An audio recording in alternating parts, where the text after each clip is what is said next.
ಒಂದು ಬೆಕ್ಕು ಮತ್ತು ಇಲಿಯ ನಡುವಿನ ಕಥೆ ಇಲ್ಲಿದೆ. ಒಂದು ಊರಿನಲ್ಲಿ ಒಂದು ಬೆಕ್ಕು ಮತ್ತು ಇಲಿ ವಾಸವಾಗಿದ್ದವು. ಬೆಕ್ಕು ಯಾವಾಗಲೂ ಇಲಿಯನ್ನು ಹಿಡಿಯಲು ಪ್ರಯತ್ನಿಸುತ್ತಿತ್ತು. ಆದರೆ ಇಲಿ ತುಂಬಾ ಜಾಗರೂಕವಾಗಿತ್ತು ಮತ್ತು ಬೆಕ್ಕಿನಿಂದ ತಪ್ಪಿಸಿಕೊಳ್ಳುತ್ತಿತ್ತು.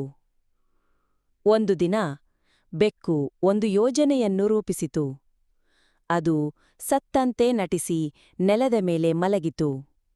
ಇಲಿಗಳು ಹೊರಗೆ ಬಂದು ಬೆಕ್ಕು ಸತ್ತಿದೆ ಎಂದು ತಿಳಿದು ಅದನ್ನು ನೋಡಲು ಹತ್ತಿರ ಬಂದವು. ಆಗ ಬೆಕ್ಕು ಏಕಾಏಕಿ ಎದ್ದು ಒಂದು ಇಲಿಯನ್ನು ಹಿಡಿಯಿತು. ಉಳಿದ ಇಲಿಗಳು ಓಡಿಹೋದವು. ಬೆಕ್ಕು ಮತ್ತೆ ಹಸಿದಾಯಿತು ಮತ್ತು ಇನ್ನೊಂದು ಬಲೆಯನ್ನು ಹಾಕಲು ಯೋಚಿಸಿತು.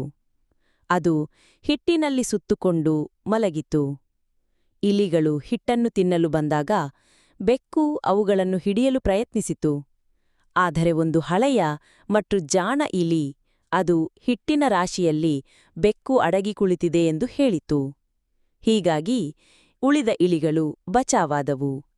ಈ ಕಥೆಯಿಂದ ನಾವು ಕಲಿಯುವ ನೀತಿ ಏನೆಂದರೆ, ಜಾಗರೂಕತೆ ಮತ್ತು ಬುದ್ಧಿವಂತಿಕೆ ಯಾವಾಗಲೂ ಅಪಾಯದಿಂದ ಪಾರಾಗಲು ಸಹಾಯ ಮಾಡುತ್ತದೆ.